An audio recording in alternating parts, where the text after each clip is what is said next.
What's going on, everyone? So the Lakers got the first win.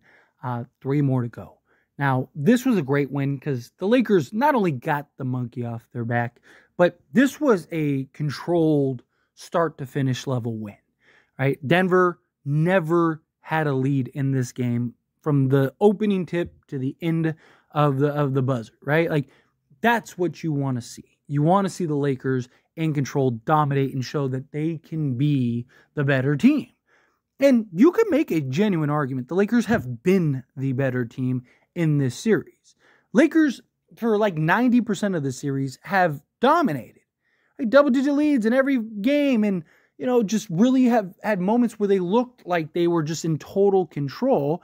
And then there's just that like little 10% where they just completely fold, start turning the ball over, being careless, right? Can't buy a bucket, can't stop Denver. And it's just like, it's like this hot and cold team, right? Denver threw their punch and the Lakers weathered it.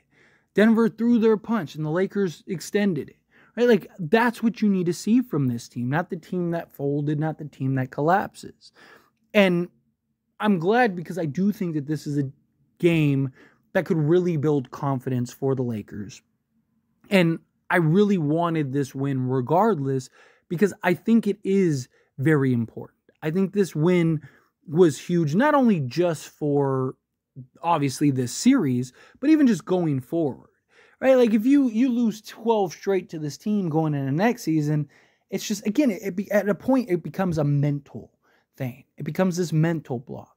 And I do think that this roster will look a little different regardless next season, but I also think that there will be several players that are currently on this team now that will be on the team next year. And for them to have that confidence going into next year, I think would be very important and very impactful, right? So I do think that this was huge for the Lakers. But look, it's one game. Now, can the Lakers make history and go out and pull out a win and come back against Denver? I believe it, right? I'm always going to stand by the team. I'm always going to have belief in the team. I'm always going to believe that they can. I mean, you can make a genuine argument the Lakers should have swept Denver the way that they played in those 4 games. Right? I mean, bare minimum, it should be 2-2. And I know that a lot of people feel that way. A lot of people are like, man, like, this should have been a 2-2 series. And I get that. And it is frustrating. But also you can make the argument, like, what does this series look like had the Lakers actually won game 2? Right? Like, the reason you saw what the Lakers did in game 4 is their backs were against the wall and they were desperate. This was a desperate team that was trapped in a corner trying to get their way out, right? You never put baby in the corner, right? Well, they just did. And the Lakers have shown this year, every time that they're in this like desperation position, they have stepped up and got it done and won the game. So to me, it's like, I think that that's what this is. The question is it already too late? We're going to find out, right? Just because somebody has never came back down 3-0 doesn't mean that it can't happen. I mean, even the commentators said, right, like, eventually somebody's going to do it, because it's true. Eventually somebody will, right? And if anyone's going to do it, it's this Lakers team with LeBron James, who has a history of doing what many believe is impossible. I mean, even Kareem's record was looked at forever since Kareem broke it as one of those stats that'll never be broken. No one will ever come close to it. And LeBron's going to shatter it, right? No team in the history of the NBA had ever came back down 3-1. LeBron did it, right? I mean, there's tons of things in life that have seemed impossible or improbable, and it's happened. I mean, even Mount Everest, right? Denver is the Mount Everest right now that we need to climb.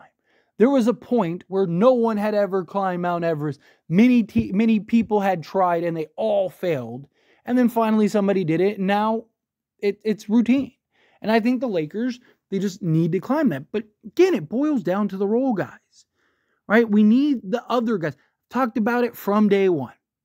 We go as far as these guys take us, right? The Lakers, LeBron James and Anthony Davis have essentially washed out Jamal Murray and Jokic, right? Collectively, they've been the better pairing. But then you watch these games and it's like Aaron Gordon goes and drops like 24 and 14. And then Michael Porter Jr. is like giving you 20 a game. And it's like, their guys are stepping up. I mean, even in this game, Michael Porter Jr. put up 27, right? And then you had Aaron Gordon, right? We were able to contain him a bit, right? But you see these guys that are out there, and it's just like their role guys are stepping up and doing what they need to do in order to get the job done. The Lakers aren't. Right? It's like game 1, where's D'Lo? Where's Reeves? Where's Rui? Game 2, D'Lo's great, but where's Reeves? Where's Rui? Game 3, D'Lo's back to being atrocious, right? Rui is not great. Reeves was better, but not great. And then you saw this game, and it's like, hey, wait a minute. D'Lo shows up. 8 of 15, 4 of 8 from the field, 21 points. Austin Reeves, 21 points, 7 of 15 from the field, 1 of 6 from 3. He struggled from three-point range, but if he can get his shot start falling, I like his aggression. I like that he wasn't settling, right? Like, Taurean Prince continues to be great, right? You look at it, 9 points. Even Rui gave you 9 points on 4 of 8 shooting. Again, I'd like some double digits.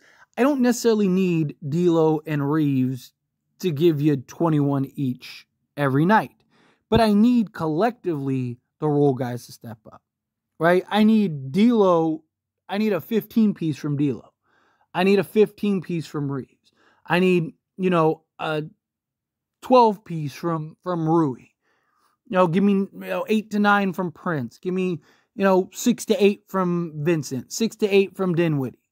Right? And you start stacking that all up. You start putting that all together, and it's like, okay, well, you're going to win more games than you're going to lose. And it'll give you a real chance and a real opportunity to potentially pull off the improbable, right? But again, it's one step at a time, one game at a time.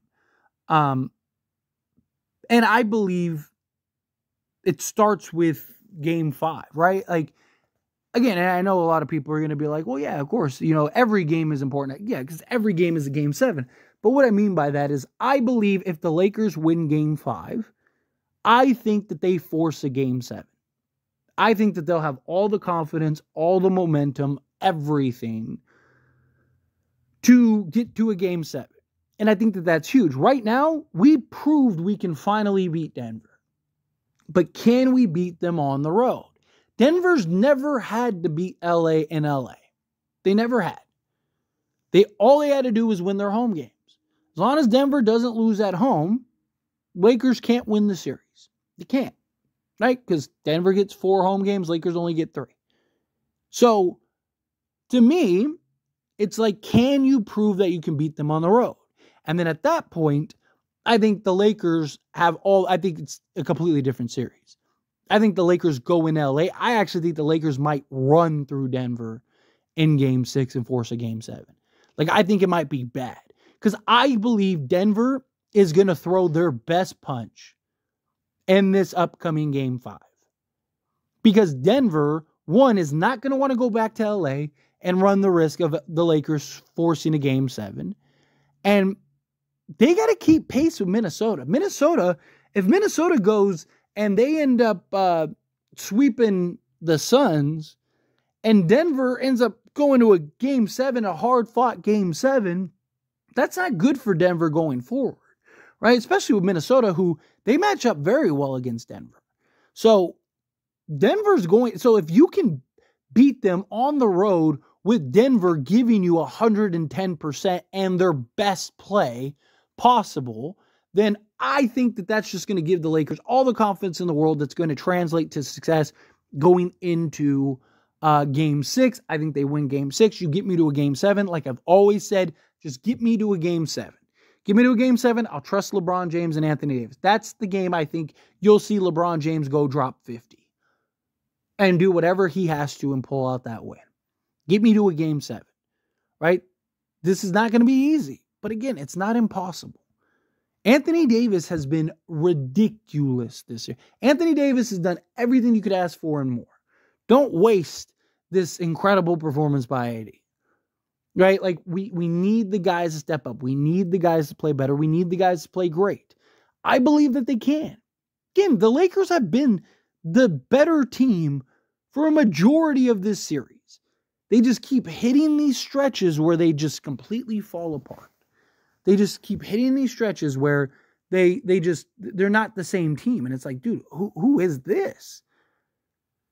When we're aggressive, when we're playing Laker branded basketball, when we're defending and we're doing the things necessary, you keep seeing the Lakers have success. And then as soon as we get sloppy and stop moving the basketball, and it's just like we're getting, forcing shots or not getting into our proper sets or whatever. Denver literally cannot stop the Lakers when they run actual sets. The Lakers run actual offense. Denver has no answer on the offensive side. We keep beating ourselves more than I believe Denver is beating us. And that's kind of where I lean towards like the mental. But did the Lakers finally get over that hump? Did the Lakers finally get over that mental block? Or was it a little too late?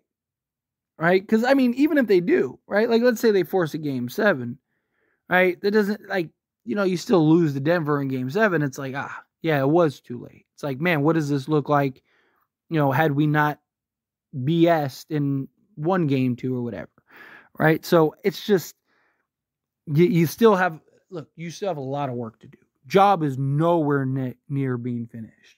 You have 3 more game 7s coming up. Luckily, also, after game 5, the Lakers get like 3 days rest, which I think would be huge and another advantage for the Lakers. Because I just think that, so like you got the game on April 29th, which is Monday, then you don't play again till May 2nd on Thursday. So you get those 3 days. I think that's huge. And then game 7, you'd play on May 4th. So Lakers getting this win in Denver, then getting 3 days rest before they go and play in LA, I think is an advantage for the Lakers because LeBron gets to kind of recharge the batteries. You get Anthony Davis that gets to kind of recharge the batteries, see him kind of dealing with some nagging stuff. Jared Vanderbilt, right? Like, even Austin Reeves, D'Lo, like this is huge. It's a huge opportunity. So we're going to see. We're going to find out. All right. Let's go win game 5, and then we'll really start pushing and talking about these. Like, hey, maybe they come back. Right? You still got a long road ahead, but we're going to see. We're going to find out. Anyway, as always, this is a discussion. Pass a question on you. Let me know your thoughts and opinions down in the comments below. What do you think? How do you feel? Do you think that the Lakers pull this off? Do you think they come back? Do you think, nah, it's already too late? They dropped the ball. How do you feel? Whatever your thoughts are, I'd love to hear it. So let me know down in the comments below. That being said, if you haven't liked this video, hit that like button. Helps me a lot if you enjoy these types of videos, and I truly appreciate it. Not subscribe channel, hit that subscribe button. Turn on the bell notifications. Appreciate y'all. See you in the next one. Thank you.